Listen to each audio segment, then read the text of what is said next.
When 17-year-old James Miller, a model student and basketball star, was arrested in front of his hometown for a crime he didn't commit, his life shattered in an instant. Police misconduct and racial bias forced him to confront the harsh reality of a system built on injustice. Alongside his father, a human rights lawyer, James waged a battle against the system that had cruelly broken him. His journey to victory transformed trauma into a powerful weapon, changing not only his life, but also the society around him. What he did next would amaze even the most skeptical. But let's start at the beginning. James Miller was a typical teenager with big dreams. His life revolved around the basketball court and school. Not only was he the star of his team, but he was also the top student, attracting attention from several colleges. James envisioned a bright future, a scholarship to a prestigious university, a sports career, and perhaps helping his parents, who had worked hard all their lives to provide him with opportunities they never had. One evening, after another practice, James was walking home along a quiet street, thinking about upcoming games and the colleges he planned to visit. The sun had already set, and the neighborhood was enveloped in twilight. The streets were nearly empty, with only the occasional car passing by, and the streetlights cast a soft glow in the cool air. Suddenly, he heard the sound of a car approaching. James didn't think much of it. His street was always peaceful, and he was used to cars passing him by. But when the sound of a siren blared and bright red and blue lights flashed across his face, he froze. A police car stopped right next to him, and the doors creaked open. 2 officers stepped out. Their faces were cold and unreadable, and they held flashlights in their hands. One of them barked, "Hands on the hood!" Caught off guard, James stood still, not understanding what was happening. His heart began to race, and 1,000 thoughts flooded his mind. He hadn't done anything wrong. This had to be a mistake. But there was no time to explain. The second officer, with a look that seemed to already assume James was guilty, added, "You fit the description of a suspect in a string of car thefts. Follow orders immediately." James tried to protest, saying that he'd just come from practice and had a coach who could verify his story. But the officers weren't listening. It was as if they'd already decided he was guilty. "I didn't do anything," James said, his voice trembling as he raised his hands. "I'm just coming back from basketball practice. You can check." But his words seemed to dissolve into the cold night air. One of the officers roughly grabbed his arms and spun him toward the car. The cold metal of the hood pressed against his face and chest, and James felt his body tense with fear. His heart pounded wildly in his chest, and time seemed to slow down. He heard the second officer's footsteps approaching as he began to search him, as though James had already been deemed a criminal. When the handcuffs clicked around his wrists, James's world collapsed. In that moment, he not only felt the physical pain of rough treatment, but also a deep sense of injustice. Everything he'd worked for, all his achievements on the court and in school, suddenly seemed meaningless. He knew he'd done nothing wrong, but his voice went unheard. The quiet street around him began to come alive. People peeked out from their windows, and some stepped onto their porches to see what was happening. Faces he once knew, people he used to greet, now stared at him with suspicion and contempt. He could feel their gazes piercing into his soul. Passers-by stopped and whispered to each other, casting judgmental looks at him as though he were already a convicted criminal. It was a humiliation, witnessed by everyone he knew. The officers ignored his protests. "It's just a mistake," he kept repeating, but his words were drowned out by the officer's harsh breathing and the sound of the patrol car's door slamming shut. James was shoved inside, and moments later, he was alone in the back seat, surrounded by the cold steel frame. The streets he'd known since childhood now disappeared behind the tinted windows of the patrol car. This was the moment that changed his life forever. As the patrol car carrying James pulled into the police station, he felt cornered.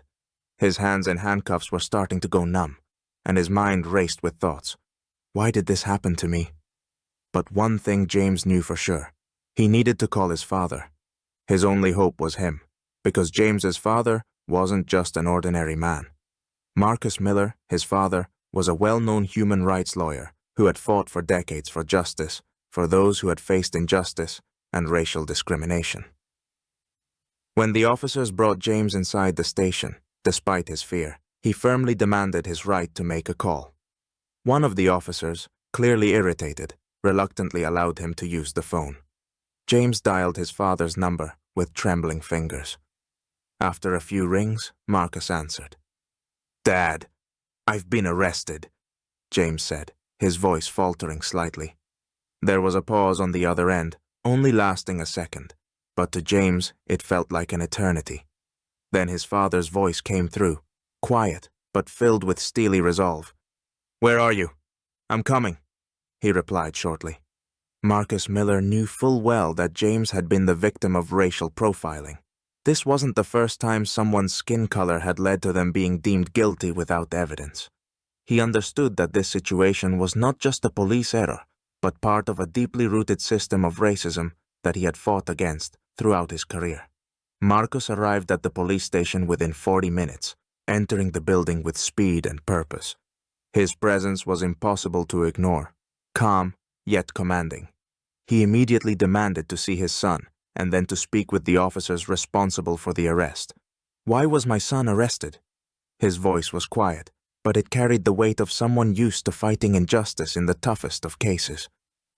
The officers tried to explain that James fit the description of a suspect, but Marcus wasn't going to let them off the hook. His eyes blazed with anger as he continued. "My son is a respected student and athlete. He has an alibi, yet you arrested him without proper investigation, just because he's black." With each word Marcus spoke, the officers realized they'd made a mistake. Marcus Miller wasn't just a lawyer. He was a powerful figure with connections and a reputation that could ruin their careers. He didn't hesitate to remind them that he had every reason to file a lawsuit for unlawful detention and to expose the department's discriminatory practices to the media. Under the pressure, the officers nervously tried to justify their actions, but Marcus wasn't listening. His sole focus was getting James released immediately. Reluctantly, the police agreed to drop the charges and let him go without further consequences. When James emerged from the interrogation room, his face was filled with confusion and pain. It felt as though an eternity had passed since his arrest, and although he was relieved to see his father, his inner world was shattered. He was no longer the naive teenager dreaming of a bright future. This was his first shocking blow of reality, where his skin color could make him a criminal in the eyes of society in a single moment. They walked out of the station in silence, but James felt the anger brewing inside him, anger mixed with humiliation. He knew that this moment would leave a mark on him for the rest of his life. Marcus looked at his son and said, "This wasn't your fault, and it won't go unpunished." After the arrest, James Miller could no longer return to his old life. Everything that once seemed simple, sports, school, hanging out with friends, was now overshadowed by a sense of injustice. The arrest was not just a random incident, but a painful reminder of how systemic racism could strike at any moment, shattering someone's life in one night. This experience left deep scars on his soul and ignited a rage he decided to channel into action. Seeing the changes in his son, Marcus knew their story had to be the start of something bigger. Both of them understood that James wasn't the only one who had suffered from police injustice. As James began to recover from the shock, he and his father decided to take action. Their first goal was to publicly shed light on what had happened. Marcus used his connections and experience to file a lawsuit against the police department for unlawful arrest and discrimination. But that wasn't enough. James knew that to achieve real change, his story needed to reach as many people as possible. He gave his first interview to the local news, where he recounted how the humiliating arrest had changed his life. "I was just a guy walking home from practice," he said to the camera. "But to the police, I was a suspect just because of the color of my skin. I'm not a criminal. I'm a victim of a system that thinks your skin color is enough reason to put handcuffs on you." His words struck a nerve. People in his community, who had long remained silent or avoided discussing these issues, finally realized they too could be the next victims. James's words resonated not only with the black residents of his town, but also with those who had previously turned a blind eye to racial discrimination. Following that first interview, James started giving speeches at protests and gatherings organized against police brutality. His words inspired people. He was young and his anger was understandable to anyone who had ever faced injustice. "I won't let the system do to us what it did to me," he told the crowds. "We deserve to live in a society where we are respected and protected, not hunted down for who we are." Together with his father, they began coordinating a campaign to fight against discriminatory police practices, gathering a team of lawyers and activists. James became the face of the justice movement, drawing media attention not only locally, but also nationally. A young man who once dreamed only of playing basketball and going to college was now speaking on national news channels and giving interviews to major publications. Each interview, every speech at protests, increased the pressure on local authorities.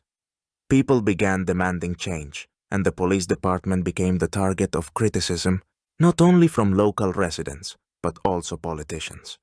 Soon, investigations into the police department's operations revealed a series of violations related to discriminatory arrests. One of the most significant moments in their campaign came when James, along with other activists, organized a peaceful march to the police department. Hundreds of people took to the streets holding signs and chanting, "Justice for all." Standing before the massive crowd, James felt that this fight wasn't just for his future, but for the future of thousands like him. This was more than his personal story. It was a movement that could change society. Under the pressure of public opinion and media scrutiny, local authorities were forced to initiate reforms. An internal investigation was conducted, and several police officers, including those who arrested James, were fired. The police department also announced the launch of programs aimed at preventing racial bias and improving relations with the community. James realized that his battle had only just begun. He saw how the power of words and determination could change the system. His story became a catalyst for change, and he knew that now he had to go further to achieve justice, not only for himself, but for everyone who had faced similar injustice. Several years passed since James Miller was unjustly arrested on the streets of his hometown. What had once been a terrifying and humiliating event for him had become the starting point for his remarkable transformation. James, who had once been a young basketball player with dreams of a sports career, had now become one of the most influential figures in the fight for the rights of victims of police violence. He not only secured justice for himself, but became the voice of thousands who had suffered from injustice and police misconduct. After that incident, James enrolled in law school, driven by a burning desire to change the system from within. His years of study were filled not only with academic success, but also with active involvement in public life. James participated in various human rights initiatives, learned from the best lawyers, and quickly became known as someone who not only understood the law, but also knew how to use it to protect vulnerable groups.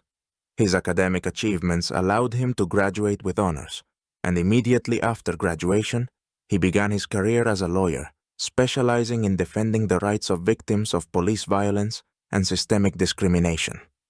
His work began with individual cases, each involving unjust arrests and police overreach.